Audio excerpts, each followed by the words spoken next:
For example 3, again we're going to refer to the ordered pairs and tell if this relation is a function.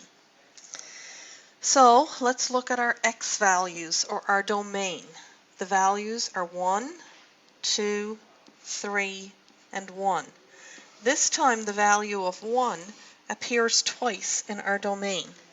So this one is not a function.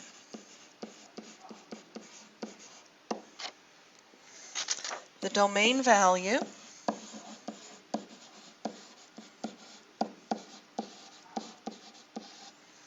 x equals 1 has two different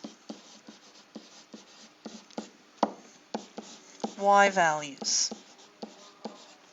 If you look at the graph where we have the points plotted on the graph, we have something in math that we call the vertical line test. If you draw a vertical line anywhere on the graph of a function, if it passes through the points more than one point at one time, then it is not a function. So you can see if I draw a vertical line at x equals 1, it hits 2 points. So this particular example would fail the vertical line test because a vertical line drawn on it would hit 2 or more points.